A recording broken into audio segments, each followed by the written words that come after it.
안녕하세요. 사연에 빠지다의 DJ 민영입니다. 오늘도 두 가지 사연 준비되어 있으니 재미있게 들어주시고요. 구독과 좋아요 버튼도 눌러주세요. 그럼 오늘의 사연 바로 시작해 볼게요. 안녕하세요. 살다 보니 제가 이런 채널에 사연을 보내는 날이 다 오네요. 대부분 사연들이 그렇듯 제 사연도 남편 그리고 시댁 식구들에 관련된 기막힌 이야기입니다. 저는 운 좋게도 나름대로 넉넉한 집안에서 태어나 부족할 것 하나 없이 자랐습니다. 20대 시절에 저는 친구들이 말하길 전형적인 철없는 부잣집 아가씨였습니다.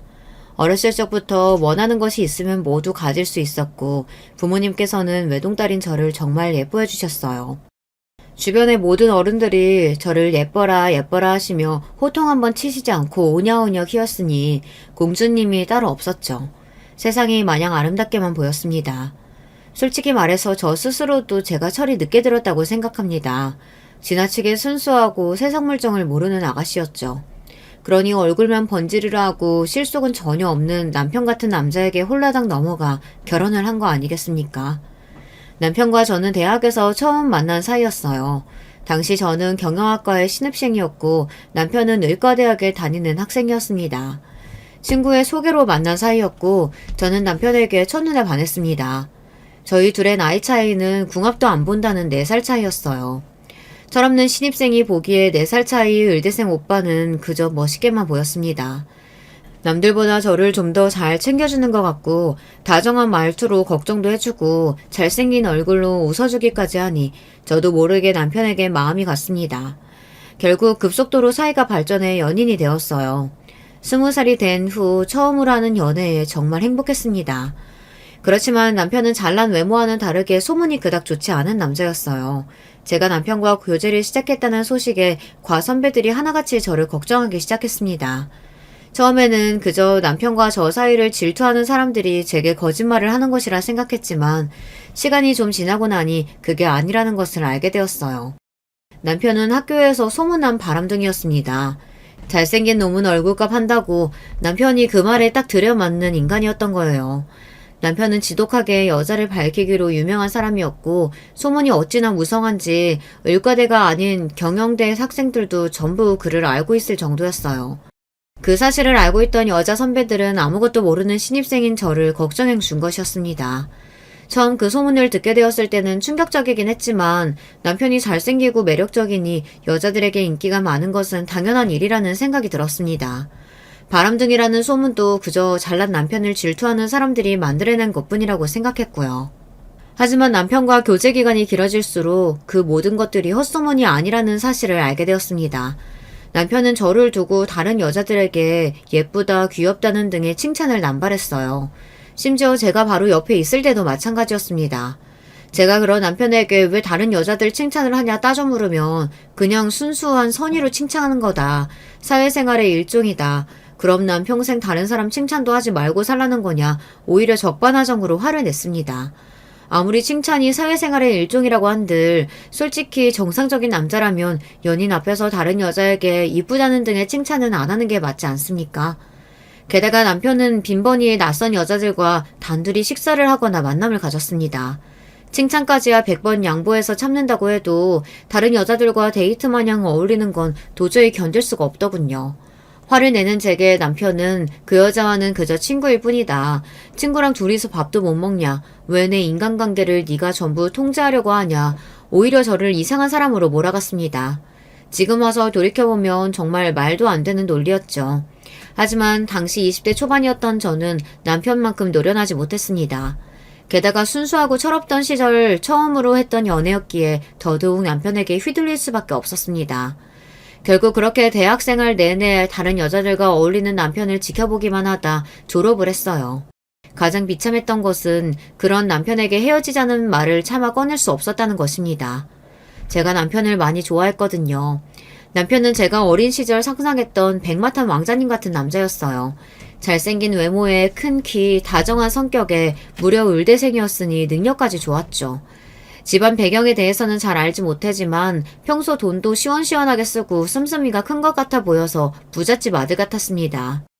그렇게 꽃다운 20대 초반의 청춘을 전부 남편에게 가져다 바친 저에게 남은 것은 비참한 이별이었습니다. 남편은 대학을 졸업한 제게 이제 서로 각자의 갈 길을 가자며 냉정하게 헤어짐을 고하더군요. 어떻게 사랑이 변하냐. 나는 참을 만큼 참고 양보할 만큼 양보하며 버텼다. 그런데 이렇게 허무하게 헤어질 수는 없다. 울고불고 매달려봤지만 아무 소용이 없었습니다. 저와 헤어지고 얼마 지나지 않아 남편에게는 새로운 여자친구가 생겼다는 소식이 들려왔습니다. 사실 저와 교제하는 동안에도 다른 여자들과 양다리를 걸치고 있었을지도 모르는 일입니다. 아니요, 분명 그랬을 거예요. 그 인간은 그러고도 남을 인간이니까요. 남편과의 이별 이후 한동안은 정말 힘들었습니다. 그런 못된 놈을 잊지 못하고 그리워하는 제 스스로에게도 화가 났고 하루아침에 저를 잊고 새로운 여자를 만나 히히덕거리는 남편도 원망스러웠습니다. 하지만 시간이 약이라고 그렇게 몇 달을 괴로워하고 나니 자연스레 잊혀지기는 하더군요. 마냥 철없고 순수했던 시절이 지나 현실을 깨닫게 되었다고나 할까요? 제가 찾던 백마탄 왕자님 같은 남자는 이 세상에 존재하지 않고 진실된 사랑 같은 것도 동화 속에서나 나오는 이야기라는 것을 인정하게 되었습니다. 그 뒤로는 남들과 비슷한 연애를 해왔습니다. 적당히 조건 맞는 사람을 만나 적당히 노력을 들이다 사귀다가 성격 차이 등 문제가 생기면 미련 없이 헤어지고 다시 새로운 사람을 만나기를 반복했습니다. 그러다 보니 점점 그놈이라는 생각이 들었어요. 운명적인 상대를 만날 수 있을 거라는 일말의 기대조차 사라지게 되었죠. 부모님께서도 원래 결혼이 그런 거다. 서로 처음부터 진심으로 사랑해서 결혼하는 사람들이 어디 흔하냐. 조건 맞춰 만났다가 같이 살다 보면 정들고 그런 거라며 본인들도 선봐서 만난 사이인데 행복하게 살지 않느냐 말씀하셨습니다. 결혼 정년기가 되자 어머님께서는 주변에서 선자리를 하나 둘 알아오시기 시작했어요. 아버지께서 사업을 하셨기에 집안이 넉넉한 편이었고 저 또한 나름대로 명문대를 졸업해 번듯한 직장에 다니고 있어 조건은 꽤 좋은 편이었어요. 자랑은 아니지만 젊은 시절에는 외모 또한 어디 가서 뒤처지지 않을 정도였습니다. 어머니께서는 사윗감으로 전문직 남성을 원하셨습니다. 의사, 변호사, 검사, 판사, 그 중에서도 가장 원하는 직업은 의사였습니다. 어머니께서 유독 의사 사이에 집착하시는 이유가 있었어요. 저희 친가, 그러니까 아버지 집안은 대대로 의사 집안이었습니다. 증조할아버지, 친할아버지 모두 의사셨고 아버지 위로 한 명 있는 형인 큰아버지께서도 의사셨습니다. 큰아버지의 아들도 의사셨고 친조부모님께서는 아버지께서도 의사가 되길 바라셨어요. 하지만 아버지께서는 어렸을 적부터 의학보다는 사람을 상대하는 일을 좋아하셨고 친조부모님의 반대를 무릅쓰고 사업을 시작해 결국 큰 성공을 거두셨습니다. 물론 사업가로서는 성공했지만 친가에서 아버지는 완전히 찬밥 취급이었습니다. 유서 깊은 의사 집안에서 의사가 아니라 장사치가 나왔다며 무시당하기 일쑤였어요. 그런 가족들의 태도에 어머니께서는 외동딸이었던 저를 꼭 의사로 키우고 싶어 하셨습니다. 하지만 앞서 말씀드렸던 대로 저는 의대가 아닌 경영대에 진학하였고 아버지를 따라 사업과 관련된 공부를 했습니다. 그런 상황에서 어머니께서는 자연스레 사위라도 의사를 데려야 한다는 생각을 하셨던 것 같아요. 그렇지 않고서야 평생 동안을 친조부모님께 의사 타령을 들으며 지낼 것이 뻔했으니까요. 수많은 의사들과 소개팅을 했지만 조건에 딱 맞는 사람을 찾기는 쉽지 않았습니다. 처음으로 만났던 의사는 40대 후반의 남자였는데 몹시 뚱뚱한 체구에 식탐이 많은 사람이었어요. 첫 만남 자리에서부터 메뉴를 서너 개 시키고는 저한테 권하지도 않은 채 그것들을 다 먹어치우는 모습을 보고 바로 이건 아니다 싶었습니다. 두 번째로 만났던 의사는 심각한 허풍쟁이였고 세 번째로 만났던 의사는 알고 보니 숨겨놓은 아이가 있었습니다. 정말 세상에는 상상을 초월하는 상식을 벗어난 이상한 사람들이 많더군요. 그렇게 계속되는 소개팅에 지쳐갈 무렵 자포자기의 심정으로 나간 선자리에서 저는 남편과 재회하게 되었습니다. 이름을 듣고는 설마 했는데 정말 남편이 소개팅 장소에 나와 있었던 것이었어요. 전혀 생각지도 못했던 만남이라 몹시 당황스러운 기분이었습니다. 남편 쪽에서는 상대가 저라는 것을 이미 알고 나왔다고 했습니다. 솔직히 말하자면 그리 반가운 기분은 아니었어요. 물론 좋은 추억도 많았지만 어찌되었던 끝은 비참한 이별이었으니까요. 떨떠름한 저와는 다르게 남편은 자리가 몹시 즐거워 보였습니다. 이렇게 다시 만날 줄은 몰랐다며 이름을 듣자마자 너인 줄 알았다. 너는 시간이 지났어도 하나도 안 변하고 여전히 예쁘다. 천연덕스럽게 이야기를 이어가는데 참 기가 차더군요. 설마 하니 나랑 정말 결혼할 생각으로 나온 건 아닐 테고 왜 나인 걸 알면서도 선자리에 나왔냐 물으니 남편이 어깨를 으쓱하며 말했습니다. 본인은 저하고 결혼할 생각이 있다면서요. 그 말을 들으니 너무나 어이가 없었어요. 그럼 그때 헤어지지 말고 계속 만나지 그랬냐. 냉혈한 사람처럼 그렇게 버리고 갈 때는 언제고 이제 와서 무슨 결혼 타령이냐 언성을 높였습니다. 남편은 그런 제게 진정하라며 사람 일은 언제 어떻게 될지 모르는 거다. 지금하고 그때하고 상황이 같냐. 우리는 지금 서로의 필요에 의해 만난 것이 아니냐 말하더군요. 냉정하게 생각해보면 남편의 말이 맞았습니다. 저는 의사 남편이 필요했고 남편도 결혼할 여자가 필요한 상황이니 선자리에 나온 것이었죠. 저도 나름대로 나쁘지 않은 조건을 가지고 있었지만 계속해서 의사 사위를 고집하려니 선자리에는 점점 이상한 사람들이 나오고 있었습니다. 어딘가 하나씩 하자가 있는 사람들이었어요. 슬슬 의사를 포기해야 하는 건가 싶을 때쯤 남편이 딱 나타난 것이었죠. 남편은 바람기가 있긴 했어도 허우대도 멀쩡하고 얼굴도 잘생기고 나이도 젊었습니다. 의대도 훌륭한 성적으로 졸업했고 성형외과 전문의 자격증이 있었고 앞날이 창창한 의사였어요. 남편이 원하는 결혼 조건은 바로 강남에 본인의 병원을 개업해 주는 것이었어요. 그거 하나만 해결된다면 어떤 조건의 여자든 아무 상관이 없다고 하더군요. 솔직히 강남에 병원을 개업해 주는 것은 아무리 저희 집안이 넉넉한 편이라고 하더라도 부담이 되는 일이었어요. 다른 것도 아니고 강남이면 다른 것보다 돈이 배로 들 테니까요. 남편은 잘 생각해보라며 어차피 결혼하고 나면 남편 병원이니 네 병원이기도 하지 않느냐. 이건 거저먹는 장사라며 본인 같은 조건의 남자는 다시는 못 만날 거라 너스레를 떨었습니다. 본인도 돈 많고 나이 많은 요처녀보다는 저와 결혼하는 편이 낫다며 이렇게 만나게 된 것도 운명 아니냐고 하더군요.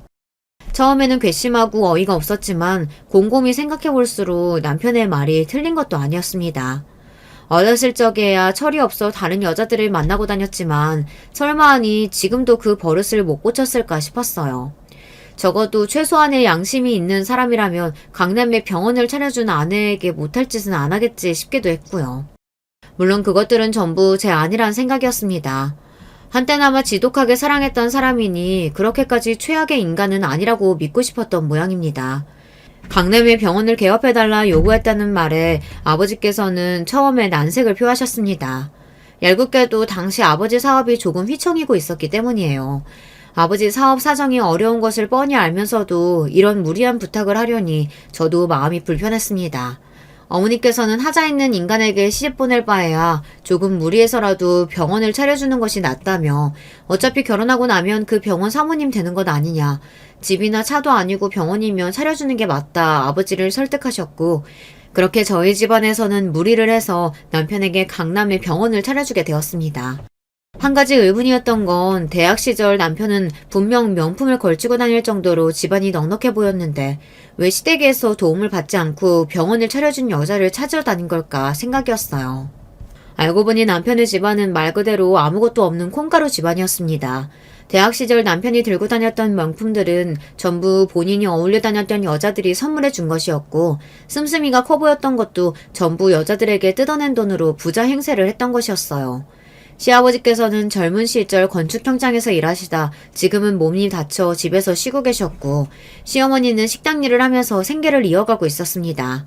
그마저도 남편이 결혼한 후에는 일을 그만두고 남편이 주는 용돈으로 지내실 예정이라고 하더군요. 남편에게는 3살 터울의 여동생이 하나 있었는데요. 그 여동생이 정말 문제였습니다. 남편을 닮아 번지르르한 외모에 예쁘장하게 생긴 시누이는 성격이 막장 그 자체였습니다. 마인드 자체가 딱 기생충 같다고나 할까요.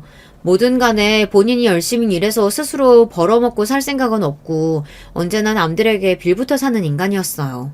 대학 시절에는 돈 많은 남자 옆에서 살랑살랑 꼬리를 치며 명품이며 용돈을 받아 써왔고 대학을 졸업한 후에는 마땅한 직업을 갖지 않고 여전히 본인의 예쁜 얼굴을 무기 삼아 미래에 대한 계획이고 뭐고 아무것도 없이 탱자탱자 놀고 있었습니다. 어쩜 남매가 하는 짓이 그리도 똑같은지요. 남편은 그나마 의대를 졸업하기라도 했지 시내에는 반반한 얼굴 빼고는 봐줄 만한 조건이 아무것도 없었습니다. 예쁜 얼굴 좋죠. 그렇지만 그 얼굴 평생 유지되는 것은 아니지 않습니까? 적어도 혼자서 밥 버릴 정도는 할 만한 능력이 있어야 성인이라고 말할 수 있는 거잖아요. 신우이는 정말 몸만 컸지 머리는 여전히 애가 따로 없었습니다. 남편은 그런 신우이도 여동생이라고 매달 꼬박꼬박 용돈을 줬어요. 그것도 한두 푼이 아니고 몇백만 원 돈을 턱턱 내주더군요. 아무리 한심해도 고슴도치도 지 새끼는 예쁘다고 아주 감싸고 돌았습니다. 아무튼 신우이 얘기는 뒤에 가서 더 자세히 하도록 하고 남편의 집안이 생각보다 더 막장이라는 것을 알게 됐지만 이미 결혼 준비는 시작한 뒤였어요. 강남 성형외과 개업 준비도 착착 진행되고 있었고 식장과 날짜까지 나와 청첩장도 돌린 후였습니다. 남편의 바람기며 시댁 식구들이며 이것저것 걸리는 것이 많았지만 애써 긍정적으로 생각하려 했습니다. 무엇보다도 의사 사이를 얻게 되어 너무나 기뻐하시는 어머니를 보니 자잘한 문제들은 상관없다는 생각이 들었습니다. 친조부모님께서도 의사 사이를 드렸다는 말에 눈에 띄게 반색하시며 드디어 집안꼴이 제대로 돌아간다 좋아하셨어요. 남편이 겉으로 보기엔 번지르르하고 허우대도 멀쩡하고 어른들께도 싹싹하니 잘하는 성격이라 친조부모님께서는 사위 한번 잘 드렸다며 칭찬을 쏟아내셨죠. 그렇게 남편을 몹시 예뻐하셨습니다. 그런 모습을 보니 결혼 후 생길 자잘한 문제들은 제가 알아서 잘하면 된다는 생각이 들었습니다. 아주 오만한 생각이었죠. 남녀 사이의 결혼은 둘의 만남이 아니라 집안끼리의 만남이라는 것을 깨닫지 못하고 있었던 거예요. 남편 친구들은 어디서 이렇게 예쁘고 병원까지 차려주는 복덩이를 만났냐며 저를 입을 모아 치켜세웠고 제 친구들도 결국엔 다시 이렇게 만나서 결혼하다니 운명이란 게 진짜 있나 보다 하며 저를 축하해 주었습니다. 그때까지만 해도 정말 남편과 잘 살 수 있을 거라 생각했어요. 행복한 가정을 꾸리겠다는 희망에 부풀어서 결혼식을 마치고 신혼여행을 다녀올 때까지만 해도 말입니다. 꿈만 같았던 신혼여행에서 돌아온 후 저와 남편은 강남병원 근처의 오피스텔에서 신혼생활을 시작했습니다. 남편은 격떨어지게 무슨 오피스텔이냐, 아파트에 살아야 한다 고집을 부렸지만 이미 병원 개업에 너무나 많은 돈을 썼던 저희 집안에서는 강남에 있는 아파트를 구할 여력이 없었습니다. 오피스텔도 제가 모아두었던 돈의 영혼까지 끌어모아 마련한 것이었어요. 남편은 집은커녕 혼수 하나도 제대로 해오지 않았으면서 매사에 불만이 많았습니다. 남들한테는 엄청난 부잣집 딸과 결혼했다고 떵떵거리며 자랑이란 자랑은 다 해놓았는데 오피스텔에 산다는 것을 들키면 얼마나 망신이겠냐며 적반하장으로 제 탓을 하더군요. 신혼 초부터 남편과 언성을 높이며 싸우고 싶지 않았기에 여기서 조금만 지내다 아버지 회사 사정이 다시 좋아지면 부탁드려 보겠다 어찌저찌 이야기를 마무리했습니다. 얼마 후 남편의 성형외과가 개업을 하게 되었고 감사하게도 주변 분들이 많이 찾아주신 덕에 점점 손님들이 늘어나게 되었습니다. 강남의 입지 좋은 곳에 개업한 병원이니 손님이 적기도 어려웠었지만 날이 갈수록 입소문을 타고 손님들이 줄을 서서 찾아올 정도가 되었어요. 남편도 눈꽃을 새 없이 바쁘게 되었습니다. 병원에서 밤을 새고 돌아오는 날이 잦아졌고 아무리 병원 일이 바쁘다지만 이렇게까지 바쁠 일인가 싶더군요. 병원 일에 대해서는 잘 모르지만 솔직히 원장이 바쁘면 얼마나 바쁘다고 며칠을 내리 연속으로 야근을 하나 싶었습니다. 다른 사람도 아니고 바람기가 다분한 남편이다 보니 자연스레 의심이 들 수밖에 없었어요. 그동안은 바빠서 그런 거겠지 하고 넘기려고 했지만 의심을 무턱대고 덮어둔다고 사라지진 않았습니다. 설마 결혼한 지 얼마나 됐다고 벌써 바람을 피겠어 싶은 마음도 있었어요. 남편과의 사이가 그리 나쁘지도 않았고요. 남편은 20대 초반에 연애를 하던 시절처럼 제게 다정했고 외모 관련된 칭찬도 많이 했습니다. 남들이 보기에는 사이가 좋다 못해 꿀이 떨어지는 부부였고요. 그랬기에 더더욱 남편의 외도를 의심하지 않으려 애썼던 것 같습니다. 내 앞에서 저렇게 다정하고 착한 남편처럼 구는 사람이 뒤로는 다른 여자들을 만나고 있다는 사실을 알게 되면 정신적 충격이 너무나 클 것 같았어요. 애써 현실을 부정하고 외면하려 노력하고 있었던 것이었어요. 그날도 남편이 야근한다며 집에 늦게 들어가겠다고 연락을 해왔고 저는 알겠다 답을 해놓고서 남편 몰래 병원으로 향했습니다. 야근을 한다던 남편의 말과는 다르게 병원은 불이 다 꺼져 있었어요. 문까지 잠겨 있었습니다. 나한테 거짓말을 했구나. 친구들과 술을 마시러 갔나 아니면 다른 여자를 만나러 간 건가 여러 생각들이 들 때쯤 뭔가 이상한 촉이 왔습니다. 병원 안에 사람이 있는 것 같다는 생각이었어요. 아무런 근거도 없었지만 느낌이 그랬습니다. 왜 여자들만의 촉이 있다고들 하지 않습니까? 딱 그런 기분이었어요. 비밀번호를 누르고 어두운 병원 안으로 들어서자 인기척은 전혀 느껴지지 않았어요. 그렇게 굳게 닫혀진 원장실 문틈으로 아주 미세한 빛이 새어나오고 있었습니다. 그 순간 여러 가지 생각이 들었습니다. 저 원장실 안에 남편이 혼자 남아 일을 하고 있을까? 아니면 내가 생각하는 최악의 상황이 벌어지고 있을까? 제발 후자가 아니기를 바라며 떨리는 마음으로 원장실 앞으로 다가갔습니다. 문을 열어보지 않아도 알 수 있었어요. 원장실 안에서는 여자 목소리가 새어나오고 있었습니다. 그것도 평범한 목소리가 아니었어요. 다시 생각해봐도 피가 거꾸로 솟는 기분입니다. 여자의 간드러진 신음소리와 책상이 부딪히는 소리가 들려왔고 그 자리에 발이 딱 박혀버린 듯 몸이 움직이지 않았습니다. 문을 열어 제끼고 시원하게 쌍욕을 쏟아부을까, 여자의 머리채를 잡고 미친 사람처럼 난동을 피울까, 남편의 뺨을 갈겨버릴까 한참을 고민했습니다. 그렇지만 그 어느 것도 실행할 용기가 나지 않았어요. 제가 남편의 외도 사실을 알게 된다면 남편이 오히려 적반하장으로 나올 것 같다는 생각이 들었습니다. 지금은 그나마 사이좋은 부부의 허울을 유지하고 있지만 제게 외도를 들킨 후로는 대놓고 여자를 만나고 다니지 않을까 하는 생각이었습니다. 제가 아는 남편은 그러고도 남을 인간이었어요. 제가 그 문을 열고 들어가 미친 사람처럼 달려든다고 해도 얼굴색 하나 변하지 않고 그러게 왜 굳이 병원을 찾아와서 이 긁어부스럼을 만드냐, 서로 몰랐으면 좋았을 일 아니냐 뻔뻔하게 나올 인간이었습니다. 그 생각을 하니 도저히 원장실 문을 열 수가 없었습니다. 그 미개한 모습을 제 두 눈으로 볼 자신도 없었고요. 한참을 그 문 앞에 서 있다 다시 몸을 돌려 조용히 병원을 빠져나왔습니다. 그 일이 있은 뒤로 남편을 전처럼 대하기가 어려웠어요. 저도 모르게 까칠하게 대하게 되고 매사에 의심부터 하게 되었습니다. 남편도 미묘하게 변한 저의 태도를 눈치챈 것 같았습니다. 혹시 무슨 불만 있냐, 아니면 나한테 바라는 거라도 있냐 물어오는 남편에게 그런 거 없다, 그냥 피곤해서 그렇다 둘러대면서도 마음이 무거웠습니다.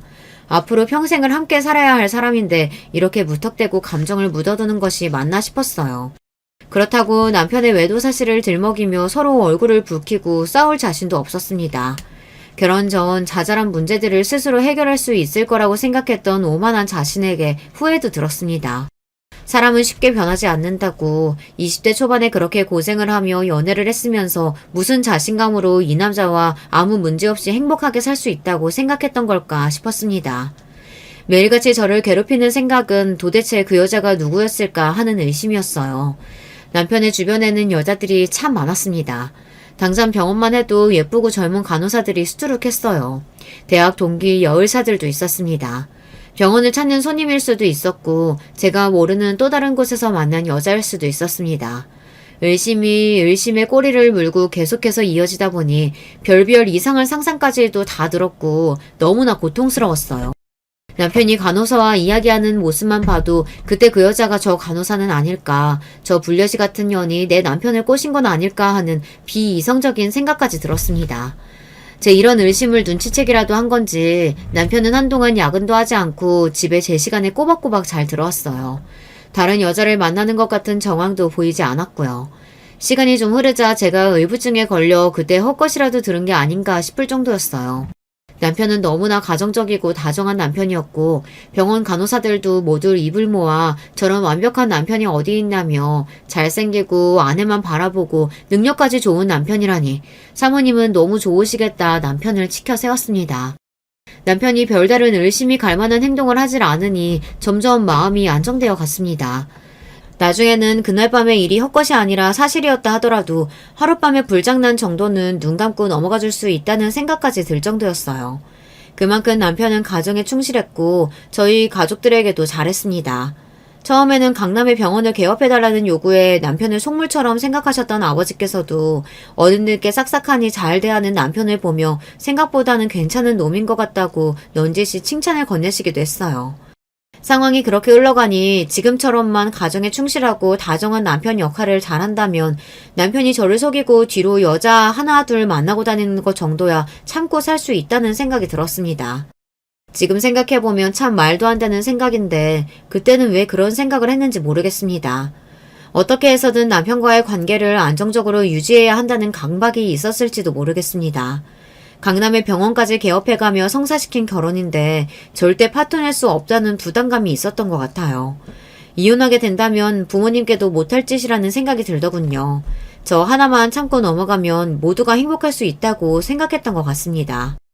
그러나 저희 결혼 생활에 닥친 시련은 남편의 바람기뿐만이 아니었습니다. 앞서 말씀드렸듯 시댁 식구들은 전부 타고난 거머리 체질이었어요. 잘 키운 아들 하나에 빌부터 세 명이 어떻게든 먹고 살려고 아등바등 애를 쓰는 사람들이었어요. 병원 개업과 동시에 시어머니께서는 식당 일을 그만두시고 남편에게 매달 500만 원씩 용돈을 요구하셨습니다. 사정이 어려우신 시부모님을 도와드리는 것이야 그리 부담스러운 일은 아니었지만 액수가 문제였습니다. 500만 원이 어디 땅 파서 나오는 돈인가요? 물론 남편의 병원 수입이 그의 몇 배가 되긴 했지만 그렇다고 그 돈을 남편 맘대로 쓸 권리가 있는 건 아니지 않습니까? 게다가 시부모님뿐만 아니라 사지 멀쩡한 시누이까지 달에 몇백씩은 기본으로 퍼주니 머리가 아플 지경이었어요. 그 문제로 남편과 여러 번 말다툼을 했지만 남편은 요지부동이었습니다. 몸이 아프신 시부모님께 달에 500만 원도 못 드리냐. 내가 한 달에 버는 돈이 얼만데 겨우 그거 가지고 쪼잔하게 그런 식으로 구냐. 그리고 여동생은 곧 있으면 본인이 알아서 잘 벌어먹어 살 거다. 취업 준비하는데 보태라고 조금씩 용돈 주는 것이 그렇게 거슬리냐. 당신은 동생이 없어서 모르는 거다. 어쩜 그렇게 뻔뻔하게 사람을 쫌생이처럼 몰아가던지요. 게다가 시누이는 남편에게 용돈을 허구한 받아다 쓰는 것도 모자라서 병원에 찾아와 무료로 시술을 받기까지 했습니다. 어쩌다 한두 번 오는 거라면 몰라도 매일매일 지치지도 않는지 필러며 주사며 눈 돌아가게 비싼 시술들을 돈이 맡겨놓기라도 한 듯이 요구했습니다. 얌전히 와서 얌전히 시술을 받고 가는 것도 아니었어요. 시누이가 병원에 오는 날이면 꼭 사고가 터졌습니다. 시누이 성격이 워낙 알가닥에 아나무인 뻔뻔 그 자체라 조금이라도 자기 마음에 안 드는 일이 생기면 앞뒤 안 가리고 따지고 들고도 했습니다. 간호사가 주사를 아프게 놨다든지 간호사들끼리 자기 뒷담화를 했다든지 말도 안 되는 트집을 잡으며 화를 내고 병원 분위기를 망쳐놓기 일쑤였어요. 참다 못한 제가 이런 식으로 행패 부릴 거면 다시는 오지 말라 쓴소리를 했지만 신우이는 제 말을 귀뚱으로 들었습니다. 본인 오빠 병원에 오는데 언니가 뭐라고 이래라 저래라 하냐면서요. 남편이 워낙에 신우이를 싸고 들었으니 그런 방자한 태도도 이해가 갔습니다. 저도 어렸을 적에 부모님께서 하도 오냐오냐 키우신 탓에 20대까지만 해도 완전히 공주님 같은 성격이었으니까요. 그래도 저는 남편과 연애하고 사회생활을 겪으며 어느 정도 철이 들었는데 시내에는 여전히 온실속 화초 그 자체였습니다. 그것도 성격이 무지 더러운 화초였어요. 도저히 상식적인 대화가 통하지 않는 상대였고 몇 번 말다툼을 하고 난 뒤로는 똥이 무서워서 피하나 더러워서 피하지 하는 생각으로 멀리하게 되었습니다. 매달 500만 원씩 받는 용돈으로는 부족하셨는지 시어머니께서는 틈만 나면 제게 전화를 해 이거 해달라 저거 해달라 요구를 하셨습니다. 다른 집 며느리들은 패키지로 크루즈 여행을 보내준다더라. 누구 집 엄마는 생일 선물로 명품백을 받았다더라 하면서 어찌나 부담을 주시던지요. 참다 못해 제가 이런 전화는 당신이 알아서 해결하라 남편에게 한마디 하자 남편은 어머니가 평생 이런 것들을 제대로 누려보신 적이 없어서 요즘 좀 신이 나신 거다. 겨우 전화 몇 번 했다고 그게 그렇게 불만이냐 바로 제 탓을 했습니다. 평소 같았으면 지고 넘어갔겠지만 그때는 도저히 참을 수가 없었어요. 당신 가족들한테 매달 생돈을 몇백만 원씩 보내주는 것도 아까운데 명품백에 크루즈 여행까지 갖다 바쳐야 하냐 언성을 높이자 남편은 우리 가족들이 남도 아니고 어떻게 말을 그따위로 할 수 있냐며 화를 내더군요. 결국 그 싸움 이후로 남편과의 사이가 눈에 띄게 서먹해졌고 한동안 가정에 충실하던 남편은 다시 바깥으로 돌기 시작했습니다. 그러던 어느 날 남편은 갑자기 제게 20억짜리 아파트를 사겠다며 일방적인 통보를 해왔습니다. 너무나 갑작스러운 이야기에 그게 무슨 말이냐 묻자 그동안 이 좁아터진 오피스텔에서 사느라 너무 힘들었으니 이사를 가야겠다는 겁니다. 돈이 어디 있어서 20억짜리 아파트를 사냐 되묻자 남편은 병원을 담보로 대출을 받겠다고 했습니다. 저는 그런 남편에게 말이 되는 소리래라. 막말로 병원은 지금 장사가 잘 되지만 언제 망할지 모르는 일이다. 만약 의료사고라도 터져서 병원이 문을 닫게 되면 그 빚은 다 어떻게 갚으려고 그러냐. 남편을 뜯어말렸지만 남편은 고집불통이었습니다. 무조건 20억짜리 아파트에서 살아야만 병원장 체면이 선다며 아파트로 이사간 후 지금까지 밀었던 집들이도 다 치워버리겠다며 큰 소리를 떵떵 치더군요. 결국 저희는 병원을 담보로 20억 대출을 받게 되었어요. 그 과정에서 병원 명의를 남편 앞으로 옮기게 되었습니다. 여러모로 걸리는 것이 많았지만 남편이 한 번 한다 하면 무조건 해야만 직성이 풀리는 성격이라 어쩔 수가 없었습니다. 그렇게 저와 남편은 오피스텔을 처분하고 아파트로 이사가게 되었어요. 확실히 고가의 아파트다 보니 평수도 오피스텔과는 비교할 수 없을 정도로 넓고 인테리어도 고급지게 잘 되어 있더라고요. 남편은 아파트에 몹시 만족하며 이제야 본인과 딱 맞는 고급스러운 집에서 살게 되었다며 좋아했습니다. 넓은 집에서 살게 된 것 자체는 저 또한 좋았지만 앞날이 조금 막막하긴 했어요. 남편이 병원 실장과 내연관계라는 것을 알게 된 건 이사를 막 마쳤을 쯤이었습니다. 회사를 마치고 남편과 함께 집에 돌아가기 위해 오랜만에 병원에 들렸는데 간호사 한 명이 종이박스에 짐을 싸고 있더라고요. 가까이 다가가니 얼굴이 엉망이었습니다. 무슨 일이 있었냐 조심스레 물으니 저를 보고는 몹시 놀라더군요. 괜찮으니 편하게 말해봐라 타이르자 간호사는 잠시 망설이다가 입을 열었습니다. 본인은 이 병원에 들어온 지 이제 막 2달이 된 막내 간호사인데 실장님의 갑질에 못 참고 오늘부로 일을 그만두었다고요.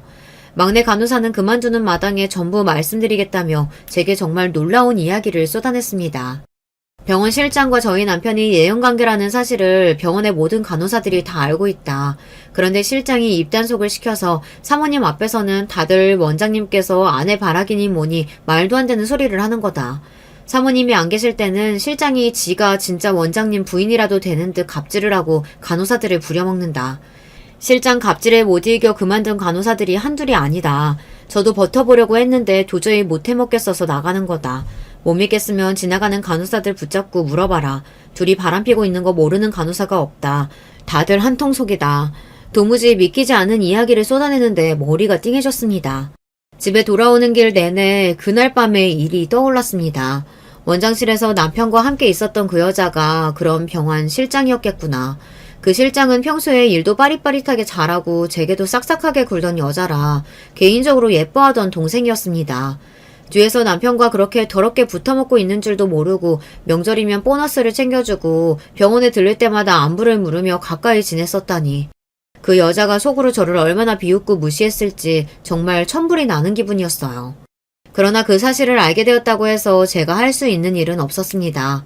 앞서 말씀드렸듯 남편에게 제가 둘의 외도 사실을 알고 있다고 말을 꺼내면 허울뿐이나마 유지됐던 부부관계가 완전히 파탄이 날 것 같았고 당시에 저는 어리석게도 그게 너무나 두려웠습니다. 게다가 이미 병원 명의도 남편 앞으로 돌려놓은 마당에 이혼을 하게 되면 겨우 위자료 몇천만 원이나 받고 헤어지게 되는 것 아닌가. 내가 둘 사이에서 사라져주면 둘이 재혼해서 행복하게 살게 만들어주는 꼴이 아닌가 싶은 생각이 들더군요. 그렇게 괴로운 마음으로 시간을 보내던 와중 저는 우연히 여고 시절 동창을 만나게 되었습니다. 동창은 고등학교 시절 저와 가장 친하게 지냈던 친구였는데 20살이 되자마자 외국으로 유학을 떠났다 얼마 전 한국으로 돌아왔다고 했어요. 입국하자마자 제가 생각나서 연락처를 수소문해 연락을 해왔다고 했습니다. 한창 힘든 시기를 보내고 있던 터라 오랜만에 만난 친구가 너무나 반가웠습니다. 친구와 이런저런 근황 이야기를 나누다가 술이 몇 잔 들어가니 남편 이야기를 하게 되었어요. 실은 남편이 병원 실장과 바람을 피고 있다. 그러니 이 상황을 어떻게 해결해야 할지 모르겠다. 제 이야기를 전부 들은 친구는 몹시 화를 내며 세상에 그런 쓰레기 같은 인간이 다 있냐며 본인이 도와줄 테니 걱정 말라 저를 위로해 주었습니다. 걱정해주는 마음은 고마운데 네가 어떻게 날 도울 수 있냐 물으니 친구는 자기가 다 계획이 있으니 본인이 시키는 대로만 하라고 하더군요. 친구가 제게 시킨 것은 본인이 병원에 드나들어도 절대 아는 척하지 말 것, 남편과 실장 사이를 이간질 시킬 만한 행동을 할 것, 이 2가지였습니다. 다음날부터 친구는 제게 예고했던 대로 병원에 드나들기 시작했습니다. 화장을 진하게 하고 명품으로 쫙 빼입은 친구는 누가 봐도 잘 사는 집 아가씨처럼 눈길을 끌었습니다. 친구는 항상 꼭 집어서 원장님께 상담 시술을 받기를 원했고 미인계의 약한 남편은 홀라당 친구의 계력에 넘어가고 있는 듯 했습니다. 그즘 저는 남편에게 은근슬쩍 실장의 남자친구가 생긴 것 같다.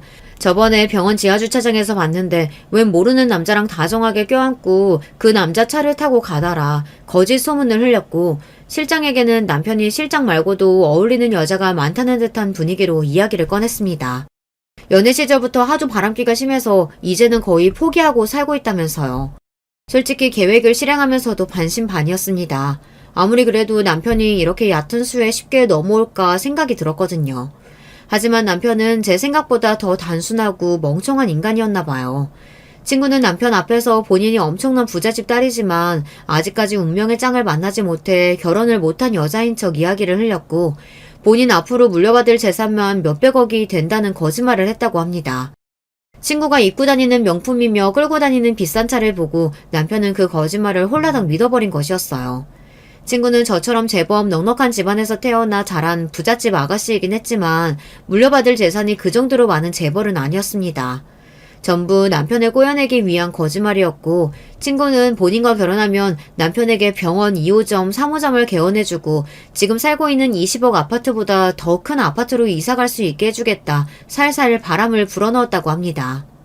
만나고 있는 실장도 다른 남자가 생긴 것 같고 아내는 요즘 들어 본인을 의심하는 눈치고 그렇지 않아도 이사를 하며 20억이라는 빚이 생겼는데 이게 웬 떡이냐 싶었던 남편은 바로 그 미끼를 물어버렸습니다. 그렇게까지 멍청한 인간이라고는 생각을 못했는데 너무나 쉽게 덫에 걸려들어 허무해질 정도였어요. 남편은 실장과의 관계를 정리하고 실장을 칼같이 잘라버렸고 친구에게 저와 이혼을 하고 오겠다고 약속했습니다. 친구에게 미리 전해들어 알고 있던 소식이었지만 얼굴색 하나 변하지 않고 제게 이혼을 요구하는 모습을 보니 그래도 지난 시간 동안 살 부대끼고 살아온 정이 있는데 이 남자는 정말 나를 털끝만큼도 사랑하지 않았구나 싶어 비참한 기분이더라고요. 이혼을 요구하는 남편에게 지금 살고 있는 아파트 명의 그리고 달려있는 20억치 빚을 깔끔하게 변제한 후 병원 명의도 다시 제 앞으로 돌려놓아라 요구했습니다. 저와 이혼하고 수백억대 자산가의 딸과 결혼할 생각에 신이 났던 남편은 그러하겠다 약속했고 얼마 지나지 않아 돈을 어디서 구해야 하는지 정말 20억 빚을 깔끔하게 갚고 모든 명의를 제 앞으로 돌려놓았더군요. 서류들을 보니 속이 시원하다가도 마음이 씁쓸했습니다.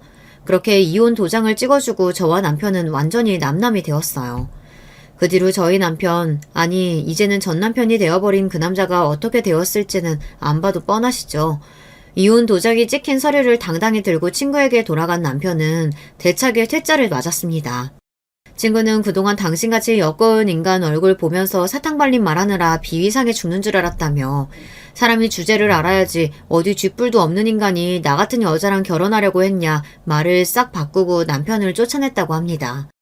너무나 당황한 남편이 친구에게 매달리며 갑자기 왜 이러냐 본인이 잘하겠다 손이 발이 되도록 빌었지만 친구는 그런 남편을 비웃을 뿐이었습니다. 갑작스레 태도를 바꾼 친구의 무언가 이상하다 느낀 남편은 그제서야 친구의 뒷조사를 했고 친구가 저와 친구 사이라는 것을 어떻게 알게 되었는지 그 길로 저를 찾아왔습니다. 이건 명백한 사기행위고 기만행위다. 애초부터 친구랑 짜고 쳐서 나를 속여먹은 것 아니냐. 경찰에 신고하겠다 소리를 빽빽 질러대는 남편에게 신고를 하려면 어디 해봐라. 무슨 죄목으로 집어넣을 거냐. 남녀가 연애를 하다 마음이 안 맞으면 헤어질 수도 있는 것 아니냐. 내 친구가 너한테 이혼하라고 칼을 들이밀고 협박을 했냐. 아니면 너한테 재산을 다 주겠다고 서약서를 쓰기로 했냐. 친구 말 듣고 홀라당 이혼해버린 건 너 스스로 아니냐. 어디서 남의 탓을 하며 언성을 드높이냐. 저도 지지 않고 악을 썼습니다. 알고 보니 남편이 병원 앞에 달린 20억치 빚을 다 갚을 수 있었던 이유는 시부모님의 도움 덕분이었어요. 가진 것이 아무것도 없다며 제게서 매달 몇백만 원씩 돈을 받아가셨던 시부모님께서는 시골에 숨겨두었던 땅이 제법 크게 있으셨던 모양이더라고요. 그 땅을 담보 잡아 20억 대출을 받았던 것이었습니다. 어차피 친구와 재혼하게 되면 다 갚을 수 있는 돈이라고 생각했던 것이죠. 그러나 친구에게 대차게 까여버린 지금 그 돈을 갚을 수 있는 방법은 사라졌고 남편 앞으로는 병원이고 아파트고 아무런 명의가 남아있지 않았습니다. 시부모님께서는 조상 대대로 내려온 땅을 뺏기게 생겼다며 나쁜 년, 발칙할 년, 때려 죽어도 시원찮을 년년 거리시며 제게 욕을 쏟아내셨고 남편도 마찬가지였어요. 이젠 그런 모습을 봐도 아무런 화조차 나지 않았습니다. 그저 불쌍하고 역겨운 인간들이라고 생각이 들 뿐이었죠. 그뿐만 아니라 시누이도 본인 명의로 대출을 받았던 모양이었어요. 그것도 제2금융권에서요. 마땅한 직업도 없는 여자가 어디서 돈을 빌렸나 했더니 사채를 끌어다 쓴 것 같더라고요. 시부모님이 가지고 계시던 땅으로는 20억이라는 큰 돈을 마련할 수가 없었죠. 남편이 시누이를 설득해 사채를 쓰게 한 것 같았습니다. 본인이 재혼만 하면 바로 갚고 너한테도 돈을 떼어주겠다 설득해 사채까지 쓴 모양이던데 신이는 본인 인생 어떻게 책임질 거냐며 남편에게 따지고 들고, 남편은 내가 그동안 너에게 가져다 준 돈이 얼만데 배은망덕하다며 어디서 큰 소리냐 신우이의 뺨을 때리고 아주 난리도 아니었습니다.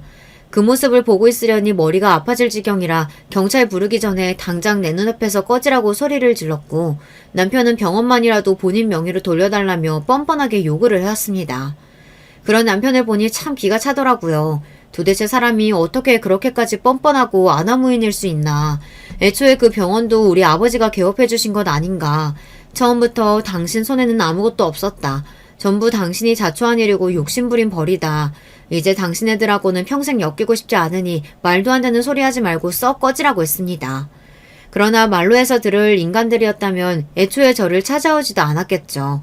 명의를 돌려주기 전까지는 절대 집에서 한 발자국도 못 움직인다고 말도 안 되는 고집을 부리는 통에 결국 경찰서들을 불러 어거지로 끌어냈습니다. 그날 이후로도 계속해서 연락을 하고 집에 찾아오기에 결국 아파트를 비우고 부동산에 내놓았습니다. 애초에 혼자 살기에는 20억짜리 아파트가 너무 크기도 했고요. 처음 이혼한다는 소식에 몹시 슬퍼하시던 어머니께서도 내막을 다 알고 나시고는 왜 그동안 그런 일들이 있었는데도 말하지 않았냐며 그동안 고생 많았다 저를 위로해 주셨어요. 아버지께서는 내 그놈 처음에 병원 차려달라고 말할 때부터 그런 파렴치한 놈인 줄 알았다며 언성을 높이셨습니다.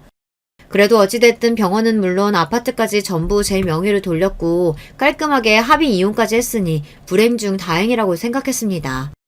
남편과 깔끔하게 이혼할 수 있도록 도와준 친구에게는 정말 고마운 마음뿐이에요. 일이 다 마무리되고 친구에게 필요한 것이 있으면 뭐든 말해라. 네가 원한다면 아파트 명의를 네 앞으로 돌려줄 수 있다 말했지만 친구는 고개를 가로저었습니다.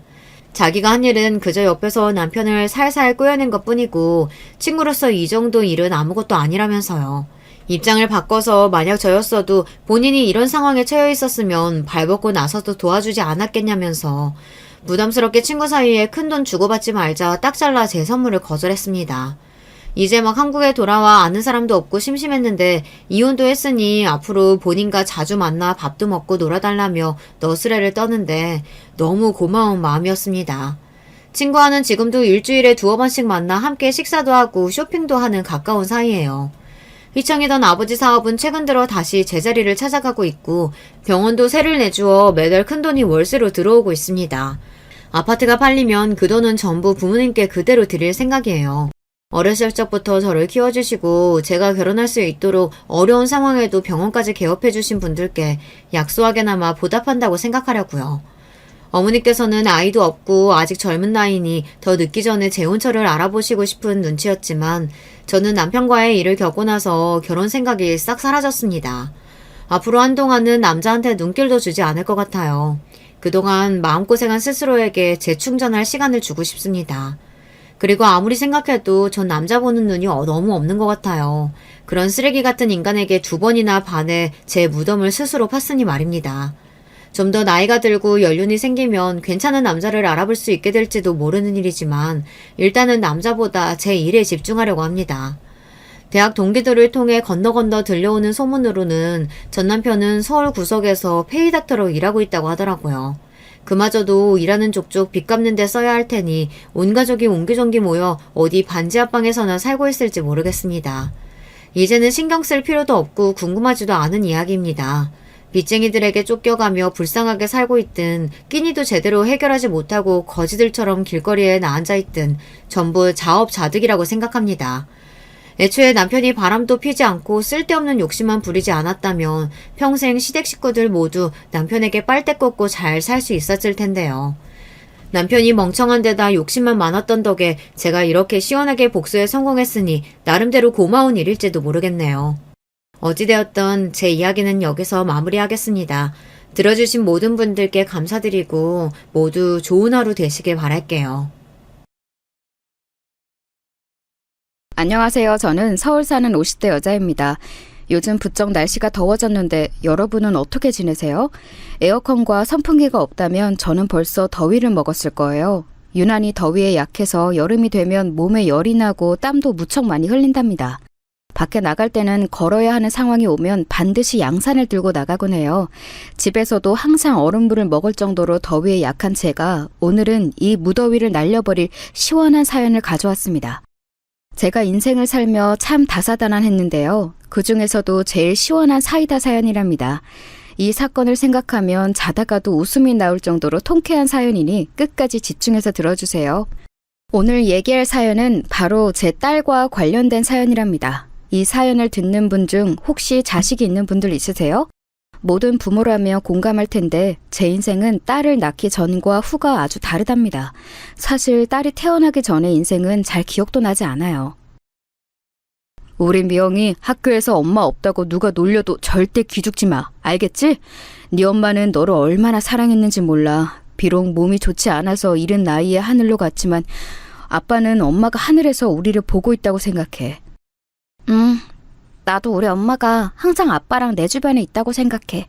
그리고 학교에서 애들이 엄마 없다고 놀려도 나는 아무렇지도 않아. 그런 사소한 놀림에 상처받지 않으니까 아빠도 내 걱정은 안 해도 돼. 아휴, 네 엄마 닮아서 말은 청산유수다.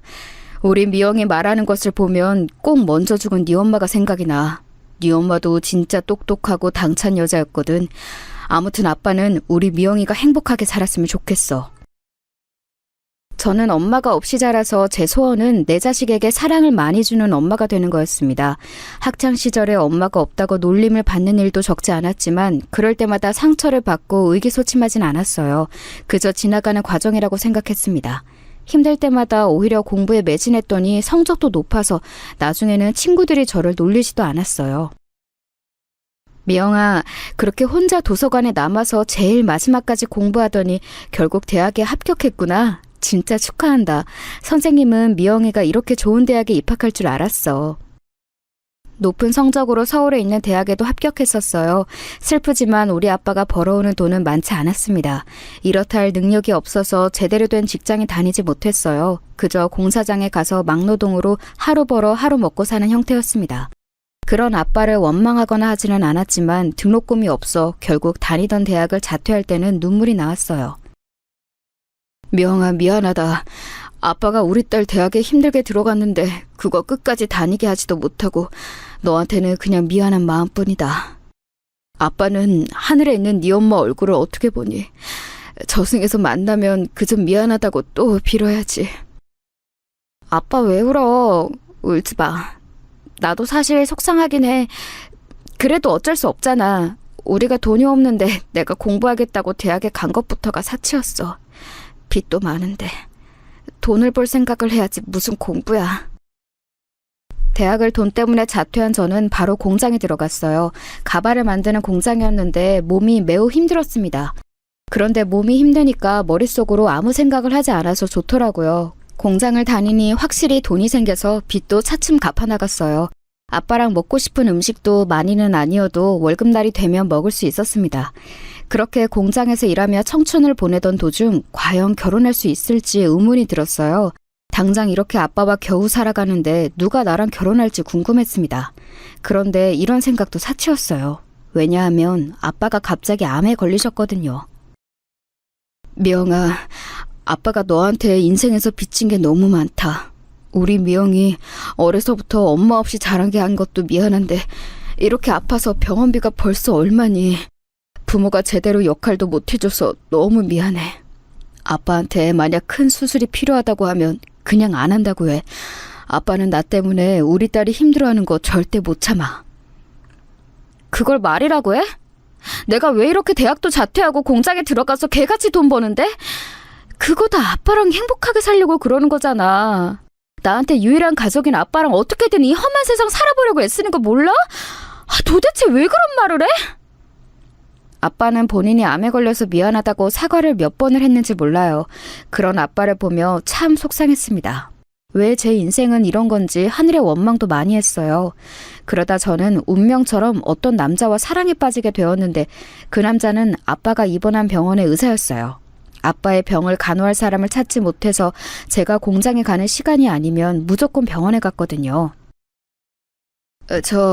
아까 아버님 기침하시던데 지금은 목 괜찮으세요? 따뜻한 물 많이 드시게 하세요. 그리고 가습기도 조금 더 큰 걸로 쓰는 게 좋아 보여서. 여기요. 이거 제가 가지고 있던 건데 지금 쓸 일이 없어서 드릴게요. 아버님 쾌차하시길 진심으로 바래요. 아, 감사합니다. 가습기 고마워요. 감사하게 받을게요. 매번 이렇게 담당도 아닌데 챙겨주셔서 진심으로 감사드려요. 저 없을 때도 아빠 많이 보러 오신다고 들었어요. 우리 아빠를 이렇게 신경 써주시다니 제가 몸둘 바를 모르겠어요. 그 의사는 아예 다른 병동에서 일하는 사람이었는데 유독 우리 아빠와 저에게 관심을 표현했습니다. 시간이 지나며 그 관심은 저한테 가진 호감에서 비롯된 거라는 것을 저도 알게 되었죠. 그러면서 의사는 저에게 적극적으로 다가오기 시작했습니다. 가정 형편이 안 좋아 연애하고는 담쌓고 살던 저라 참 얼떨떨했어요. 친구도 없고 오로지 제 인생에서 아빠밖에 없던 시절이라 그런 의사의 존재가 참 고마웠습니다.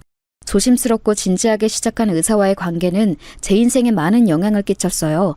제가 일하느라 병원에 오지 않으면 의사가 대신해서 아빠를 돌봐주었습니다.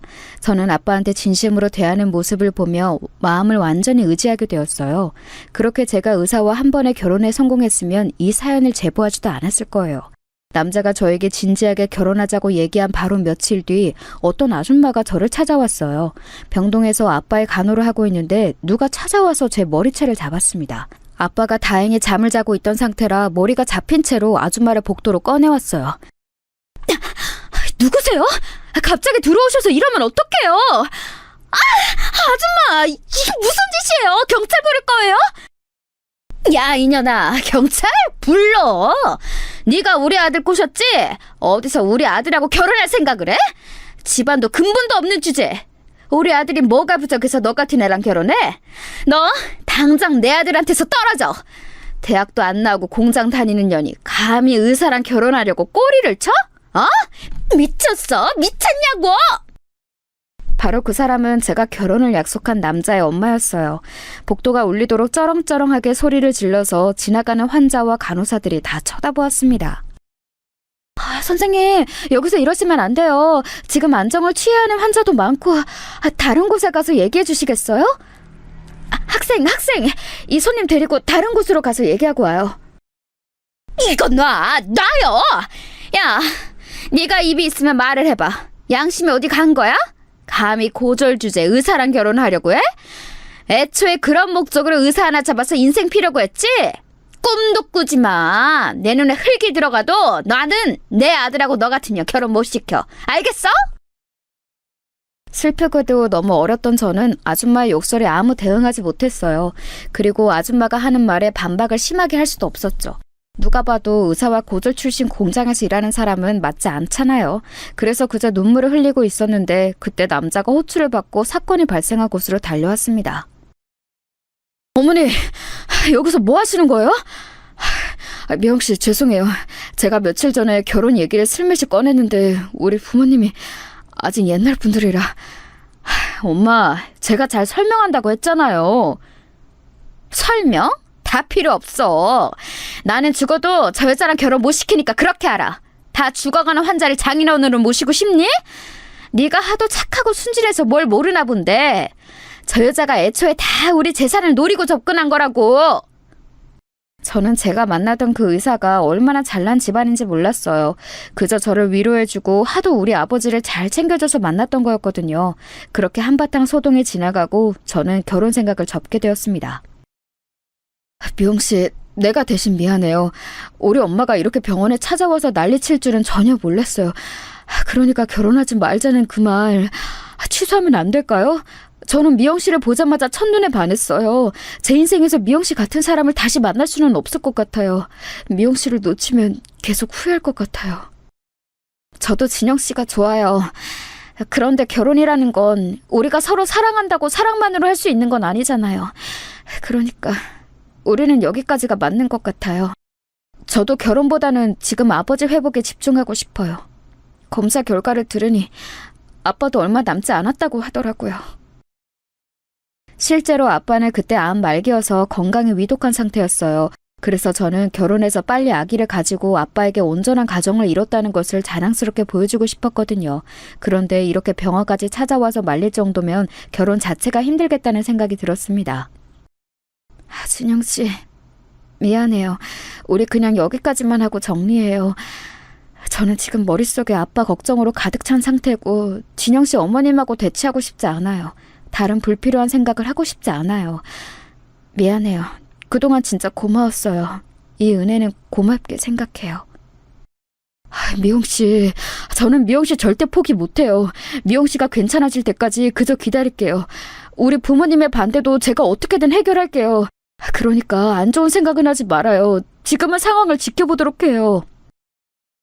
저는 남자에게 그만 만나자고 이별을 고했고 아빠 간호에 집중했어요.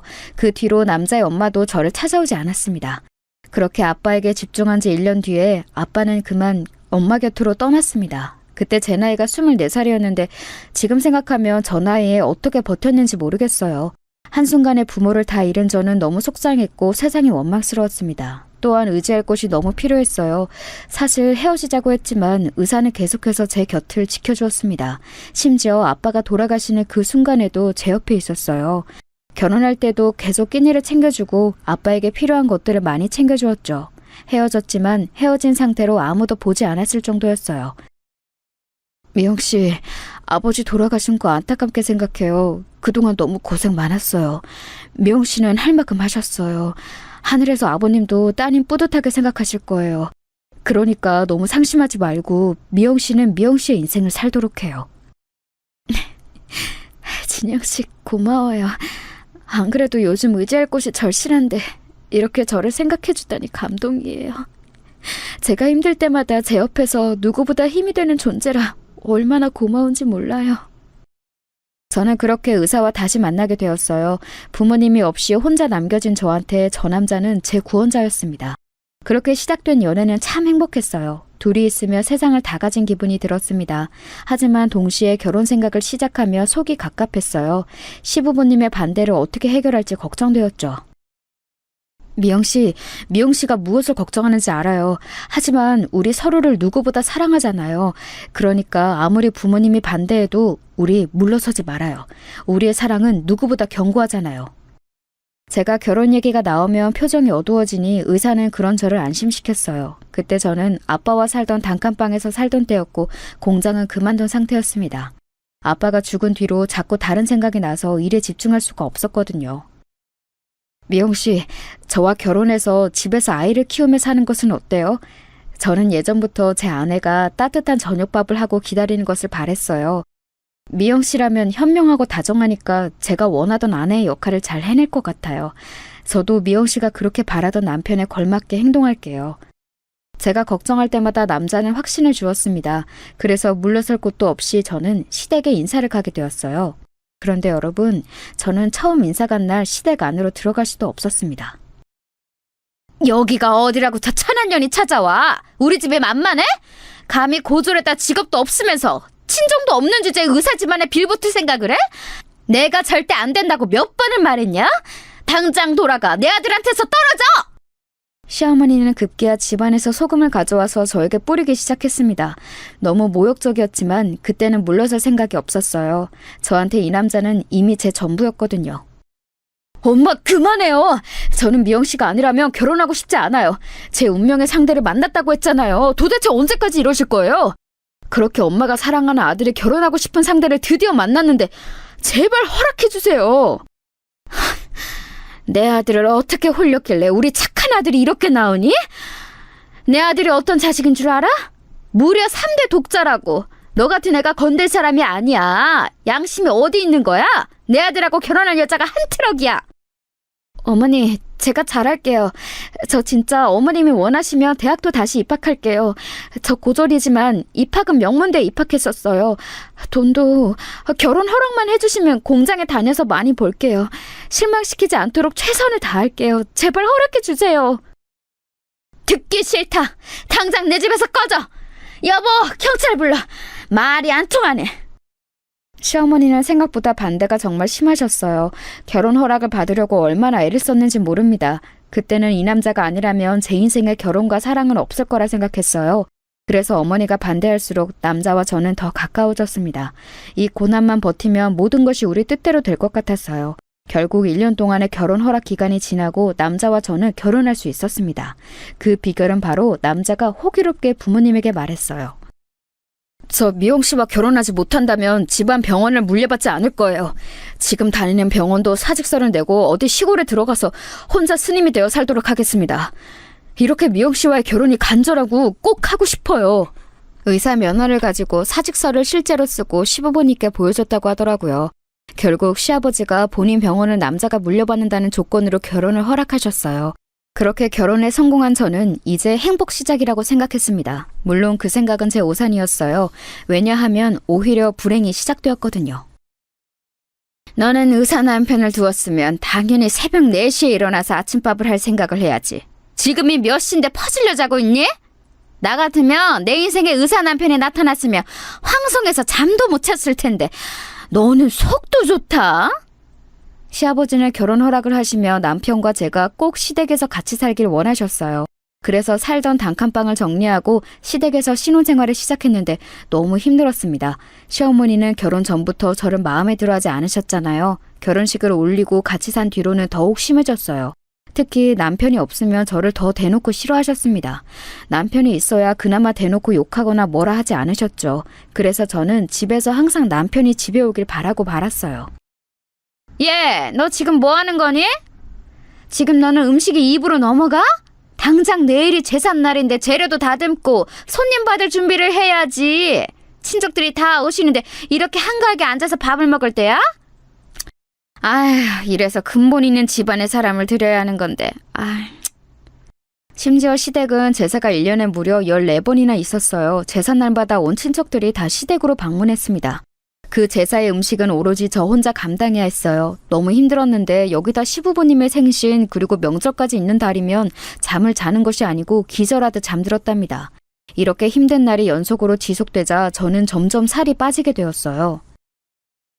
리홍아, 우리 이제 슬슬 아기 가질 때도 되었는데 네가 너무 말랐어.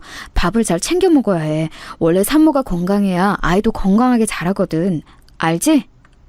남편과 결혼하고 바로 아기를 갖기를 원했는데 몸이 너무 힘들고 또 스트레스가 워낙 심해서 아기가 생기지 않았습니다. 이런 우리 부부를 보며 시어머니는 또 막말을 하셨어요. 이게 다 너한테 문제가 있어서 그런 거 아니니? 우리 아들한테는 문제가 없을 텐데. 그러게 몸 관리를 잘했어야지. 도대체 결혼하고 바로 아이를 가져서 대를 이을 생각은 안 하고 뭐 하는 거야? 벌써 다음 달이면 너희 결혼한 지 2년이 되는데 아직도 아이 소식이 없는 게 말이 되니? 죄송해요. 그래도 저희 노력하고 있어요. 저번에 남편이 일하는 대학병원에 가서 검진도 받았는데 둘 다 문제는 없다고 하더라고요.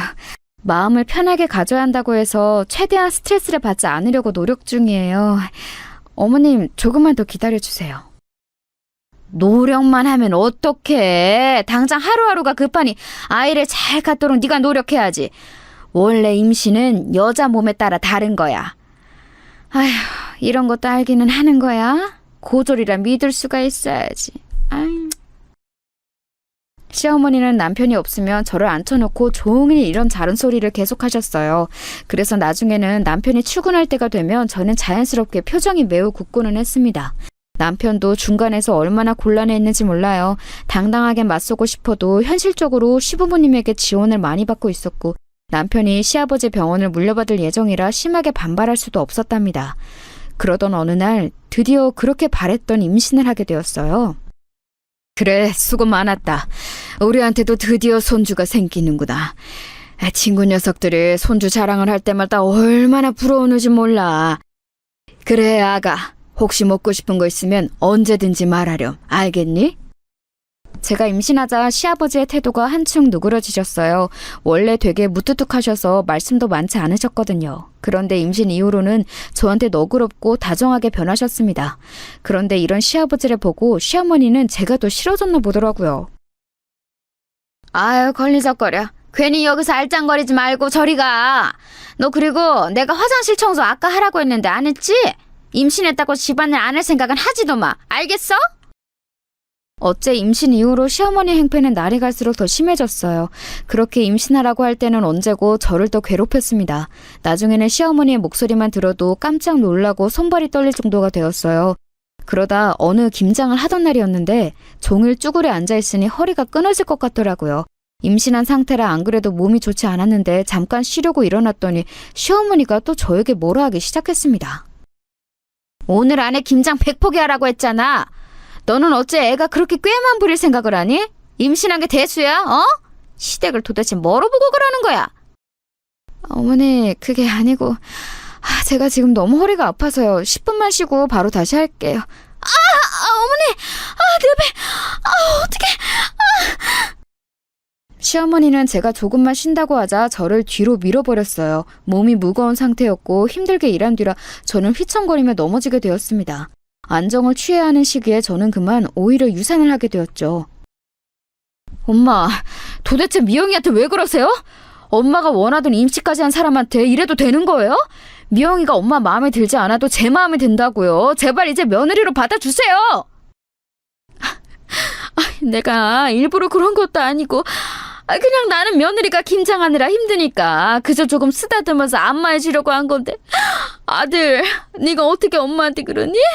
엄마는 너무 속상해. 여보, 당신은 나 믿지? 며느리만 믿는 거 아니지? 아가, 너도 참 무섭다. 어떻게 그러니? 아이를 유산하게 된 저는 너무 슬펐어요. 어렸을 때부터 온전한 가정을 이루고 싶은 마음이 매우 컸는데 다른 사람도 아니고 시어머니 때문에 아이를 잃은 거잖아요. 그래서 울분을 토하며 남편에게 있었던 일을 털어놓았습니다. 그러자 시어머니는 오히려 눈물을 보이며 억울해하더라고요. 그 모습을 보고 얼마나 어이가 없었는지 몰라요. 그 뒤로 저는 시어머니만 보면 온몸이 굳어 아무것도 할 수가 없었어요. 스트레스가 심해서 몸무게도 너무 많이 빠지게 되었죠. 그런 저를 보고 남편은 이대로는 안 되겠다고 생각했나 봐요. 미영아, 내가 아버지한테 말했어. 우리 이제 분가하자. 분가하고 우리끼리 살면서 가정을 이루는 게 훨씬 나을 것 같아. 아버지도 네가 유산한 것을 보고 내 의견에 동의하셨어. 우리 엄마가 그동안 너한테 시집살이 했던 거 대신 사과할게. 미안하다. 아이를 잃고 심한 우울증에 시달렸던 저는 그나마 남편이 있어서 버틸 수가 있었어요. 아이에 대한 갈망은 그 누구보다 제가 제일 심했거든요. 엄마 없이 자란 저는 아이에 대한 욕망이 심했는데 유산해서 제정신이 아닌 상태였습니다. 그런 저를 위해 남편이 시아버지에게 말해서 분가를 하게 되었어요. 그런 상태로 시댁 행사에 참여하지 않고 제 회복에 힘을 쓰게 되었습니다. 그리고 임신을 다시 준비했는데 도저히 아이가 생기지 않았어요. 미영아, 검사 결과 나왔어. 우리 자연적으로 임신은 이제 힘들 것 같아. 시험관을 통해서 시도해보자. 쉽지 않은 결정이지만 이왕 가지기로 한 거 끝까지 해보자. 미영이 너와 나 사이에 아이가 생긴다면 정말 행복할 것 같아. 여보, 나 이번에 만약 아이가 생기면 진짜 최선을 다해서 키울 거야. 내가 얼마나 아이에 대한 욕망이 심한지 알지? 시험관? 나는 아무 상관없어. 우리가 아이를 가질 수만 있다면 더한 것도 할 수 있어. 자연적으로 임신은 더 힘들다는 검진 결과가 나왔고 남편과 저는 시험관으로 아이를 가질 준비를 시작했어요. 자연 임신이 힘든 만큼 시험관 임신도 참 힘들었습니다. 하지만 그럴수록 남편과 저는 서로를 의지하며 버텼어요. 그리고 마침내 시험관으로 힘들게 아기를 가지게 되었습니다. 그래, 우리 아들하고 며느리 둘 다 고생 많았다.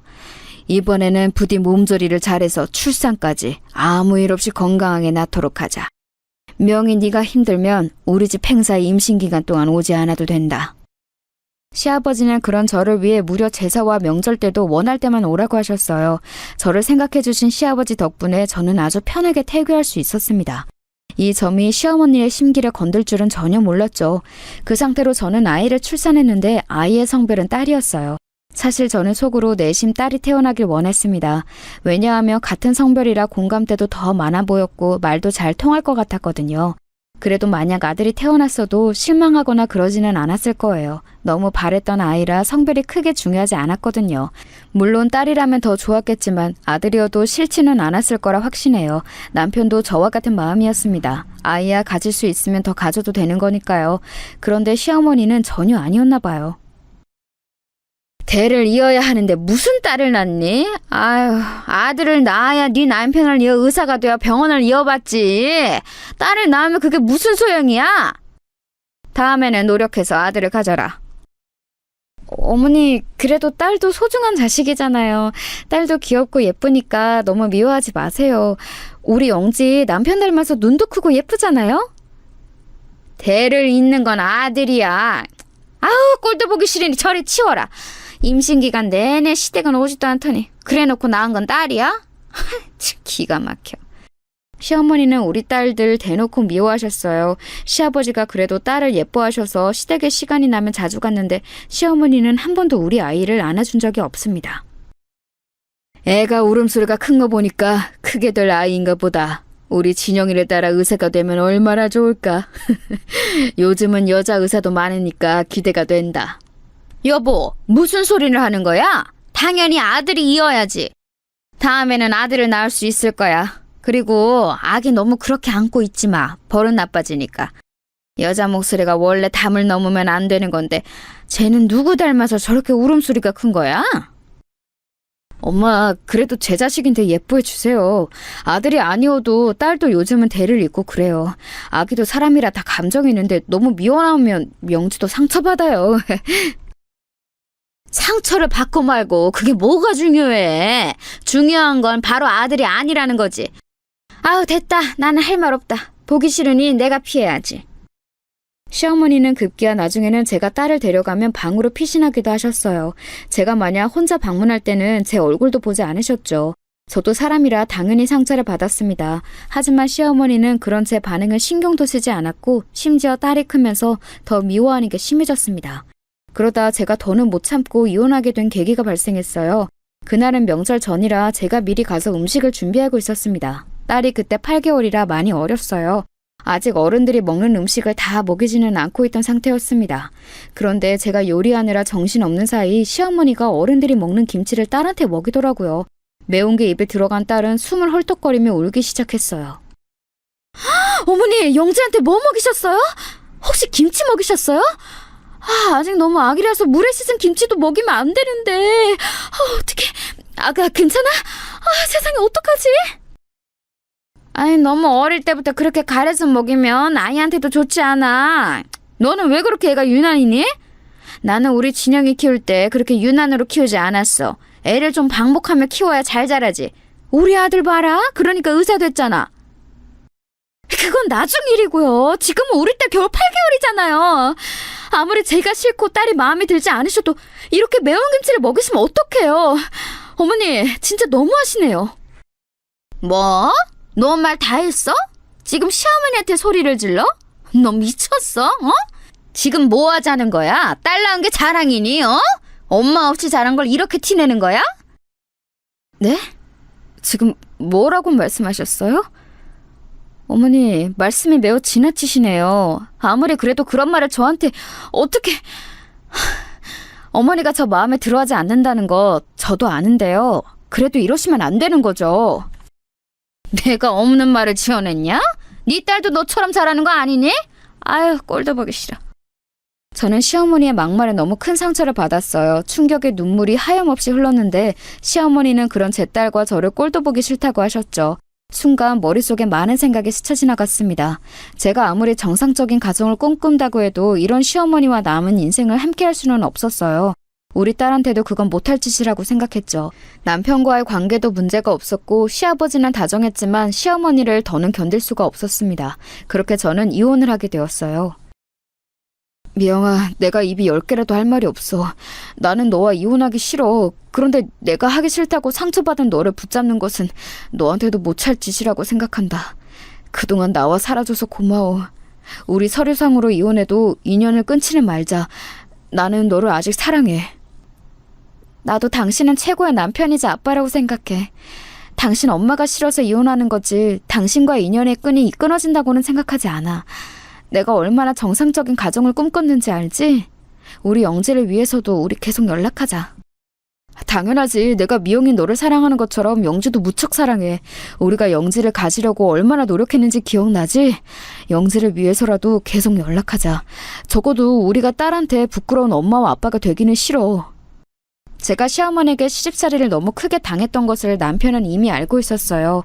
그래서 저를 미안해서 붙잡지 못한다고 했죠. 남편도 저도 딸을 가지려고 노력을 했었기에 연락을 끊지는 않았습니다. 실제로 이혼하고 제가 딸과 같이 살 수 있도록 아파트도 얻어주었어요. 여보, 고마워. 앞으로 영지 키우면서 나도 자립할 수 있도록 노력할게. 당신은 진짜 어머니만 아니었으면 내가 절대 이혼하지 않았을 거야. 아니야, 우리 엄마는 내가 어렸을 때부터 유난히 심했어. 그리고 미영아, 나는 네가 일하지 않았으면 좋겠어. 내가 돈을 충분히 줄 수 있으니까 영지를 위해서라도 집에서 편하게 있어. 너는 항상 엄마의 손길을 원했잖아. 정말 그래도 될까? 그럼 나중에 영지가 학교에 가서 내가 시간이 생길 때까지는 고맙게 도움을 받을게. 실제로 남편은 월마다 돈도 넉넉하게 보내주었어요. 시간이 나면 집에 와서 영지와 놀아주고 여행도 같이 다녔습니다. 이혼하며 연락처를 아예 바꿔서 시어머니와 연락은 더하지 않았습니다. 오히려 시부모님과 연락은 안 하고 남편과 있는 시간이 늘어나서 사이는 더 좋아졌어요. 우리가 낳았지만 진짜 우리 영재 천재 아니야? 내 새끼인데 너무 똑똑하고 사랑스러워. 내가 매일 같이 있지 못해줘서 미안해. 나중에 시간이 많이 흐르면 그때 우리 다시 합치자. 그리고 영지 키우면서 필요한 게 있으면 언제든지 말해. 그렇게 남편과 저는 틈만 나면 만나서 같이 영지를 키웠어요. 우리 딸은 제 인생에 있어 가장 큰 축복이었습니다. 만약 영지가 없었으면 저는 정상적인 삶을 살 수 없었을 거예요. 아이가 저한테 미친 영향은 그 정도로 엄청났어요. 엄마, 나 오늘 학교에서 1등해서 상장 받았어. 선생님이 잘했다고 칭찬해줬어. 너무 기뻐서 받자마자 엄마한테 보여주려고 가져왔어. 아빠한테도 전화로 알려주자. 뭐? 1등? 세상에, 확실히 우리 딸은 아빠 머리를 닮았네. 아빠가 들으면 너무 좋아하겠다. 너무 수고했어. 영지야, 사랑해. 딸이 자라면서 이혼 가정이라고 차별을 받을까 얼마나 걱정했는지 몰라요. 남들이 뭐라 하는지는 전혀 관심 없었고 저는 상관이 없었는데 딸의 상태가 걱정되었죠. 그런데 다행히 남편과 제 사랑을 듬뿍 받고 자란 딸은 본인의 부모가 이혼 상태라는 것을 정확히 알고 있었어요. 이혼 가정이 뭐라고 뒤에서 뭐라 하는 거지?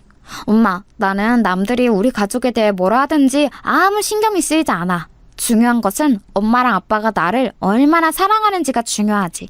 안 그래? 아유, 우리 딸 엄마 닮아서 말도 잘하네. 그렇지, 그게 제일 중요한 거야. 그러니까 남자들이 하는 말은 전혀 신경 쓰지 않아도 돼. 영재야, 뭐 필요한 거 없어? 아빠가 다 사줄게. 이혼했어도 일주일에 적어도 3번은 만나던 사이라 남편과 사이는 아주 좋았어요. 남편도 딸을 무척 사랑했고 딸도 이혼한 부모지만 다 이해해 주었죠. 심지어 딸은 아주 똑똑해서 학교에서 성적도 높게 받았습니다. 진짜 저는 우리 영지를 키우는 재미로 살았다고 해도 과언이 아니에요. 애지중지 키운 우리 딸이 고등학교를 졸업하던 날에는 제가 다 눈물이 나오더라고요. 엄마가 왜 울고 그래? 나는 눈물이 안 나와. 그동안 나 키우느라 고생했어. 그러니까 그만 울어. 내가 너를 어떻게 가지고 낳아서 키웠는지 갑자기 실감이 나.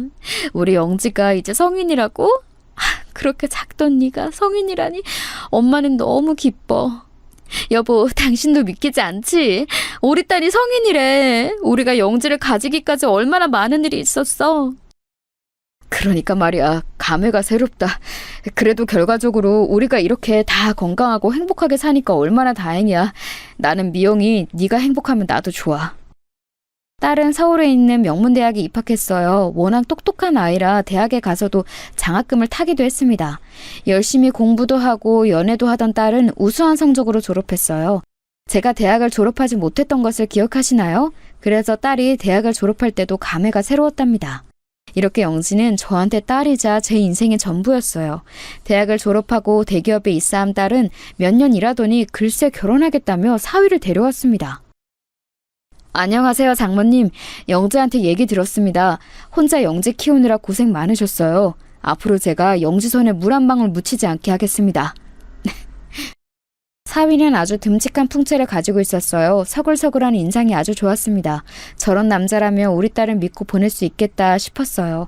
그런데 남편도 같이 있었는데 사위가 돌아간 후 남편이 저에게 슬며시 말을 꺼냈습니다. 그런데 뭔가 찜찜해. 말로 설명할 수 없는 그 무언가가 있어. 뭔가 걸리는데. 뭘까? 내가 너무 예민하게 반응하는 건가? 아이, 여보, 왜 그래? 그래도 우리 영지가 드디어 결혼하는데 괜히 안 좋은 생각하지 마. 대수롭지 않게 넘기고 딸과 사위의 결혼을 진심으로 축하했습니다. 남편이 도움을 많이 줘서 호화스러운 결혼식을 올릴 수 있었어요. 행복해하는 딸의 얼굴을 보고 저는 눈물이 멈추질 않았습니다. 우여곡절이 유독 많았던 인생인데 그래도 하나밖에 없는 딸이 드디어 결혼하니 감개무량했어요. 영재야, 행복하니? 결혼 생활은 어때? 엄마는 네가 물가에 내놓은 아이 같아. 우리 딸 혹시 먹고 싶은 거 있어? 엄마가 너 가졌을 때는 그렇게 귤이 먹고 싶었는데. 나는 결혼하길 잘한 것 같아. 엄마랑 둘이 살 때도 행복했는데 확실히 결혼하니까 이런 게 사랑이구나 느껴져. 먹고 싶은 것은 남편이 사주고 있으니까 그런 걱정하지 마. 엄마, 내가 이따 다시 연락할게. 딸이 결혼해서 집을 나갔어도 저는 늘 그리웠어요. 결혼하며 다른 지역으로 가서 시작했기 때문에 더 걱정되었죠. 그런 딸에게 전화를 걸어 자주 안부를 확인하고는 했답니다. 그런데 이상한 일이 일어났어요. 평소에 딸과 저는 적어도 이틀에 한 번은 문자로라도 안부를 주고받았거든요. 그런데 딸에게 아무런 연락이 오지 않더라고요. 그런 기간이 일주일이 지나자 저는 남편에게 말했어요. 영재한테 연락이 일주일이 넘게 없어. 무슨 일이 생긴 거 아닐까? 원래 이렇게 연락이 안 되던 애가 아닌데. 사위한테 연락해볼까? 그래? 내가 전화해볼게.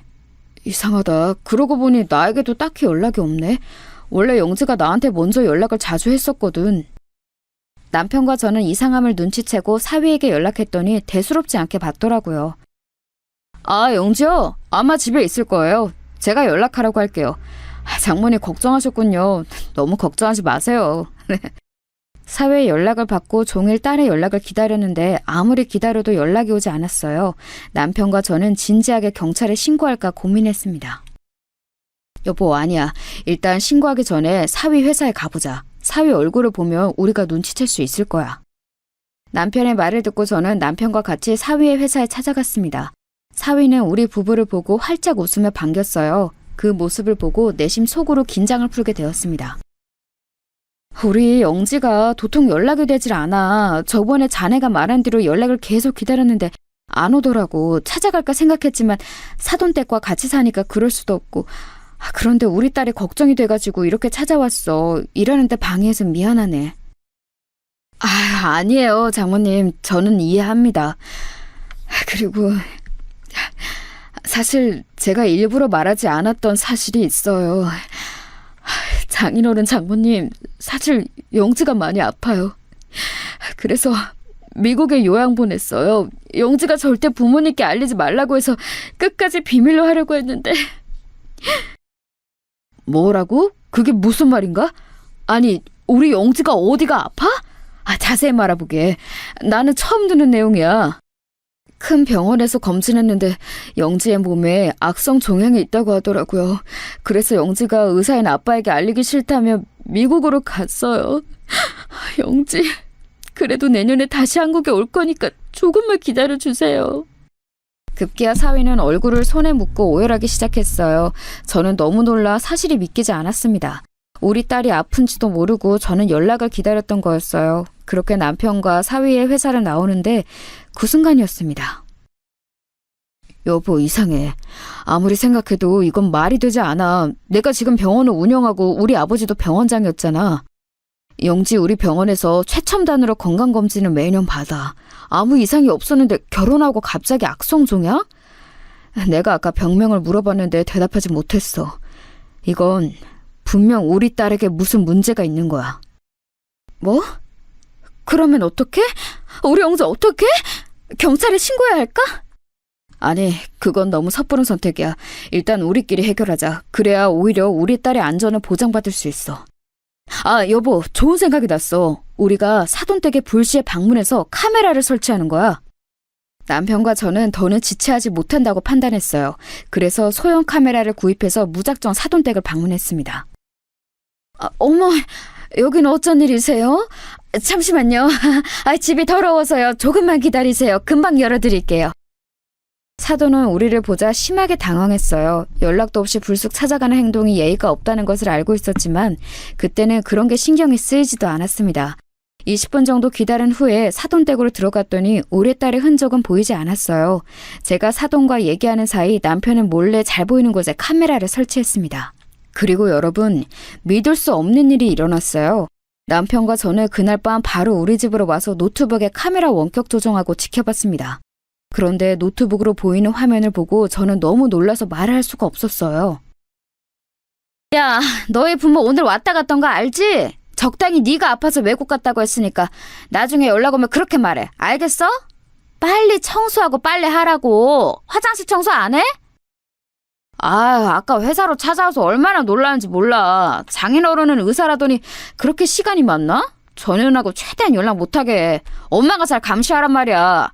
나중에 우리가 그 병원 구워 삶아서 차치한 다음 팽하자고. 좋아. 돈이 역시 최고야. 그렇지? 우리 똑똑한 아들 덕분에 엄마가 인생 피게 생겼다. 사돈과 사위는 우리 딸에게 서슴없이 욕설과 더불어 막말을 내뱉었습니다. 우리 딸은 기가 팍 죽어서 집안일을 하녀처럼 하고 있었어요. 제가 이혼한 이유가 시어머니의 못된 시집살이 때문이었잖아요.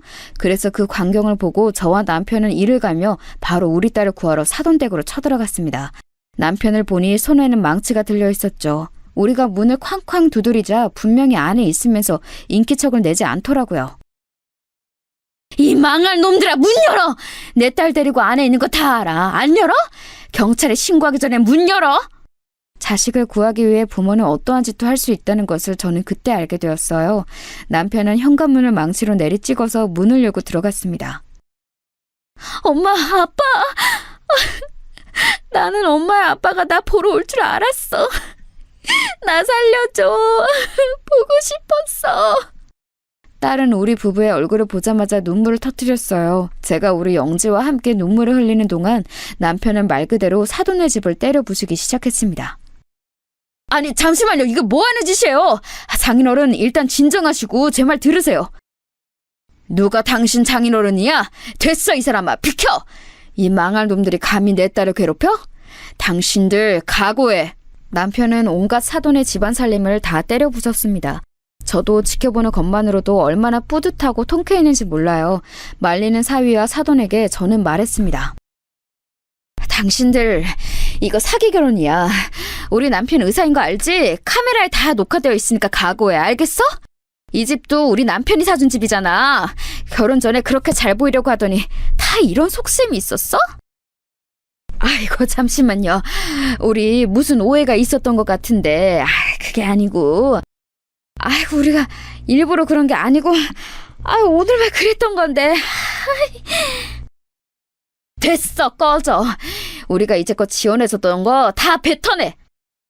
남편과 저는 하나밖에 없는 우리 딸의 결혼을 위해 많은 돈을 썼거든요. 실제로 사돈과 같이 사는 그 집도 우리 남편이 해준 거였어요. 작정하고 사기 결혼을 한 저 망할 놈의 집안을 용서할 수 없었습니다. 결국 그렇게 집에 있는 모든 것들을 망치로 부수니 마음이 편안했어요. 엄마랑 아빠가 날 구해주지 않았으면 나는 핸드폰도 없이 계속 집안일만 하며 잡혀 있었을 거야. 진심으로 고마워. 역시 가족이 최고야, 그렇지? 망치로 집안을 돌아다니며 때리던 아빠가 마치 슈퍼맨처럼 느껴졌어. 네 아빠가 다른 사람은 몰라도 영지 너한테는 언제나 진심이잖아. 엄마랑 아빠는 너를 위해서 그 무엇이든 할 수 있어.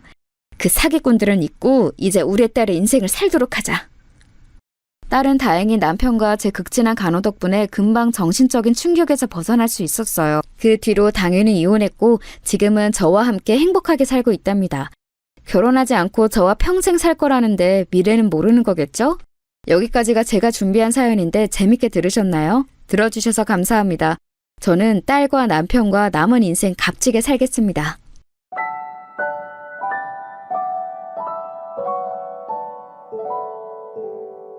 you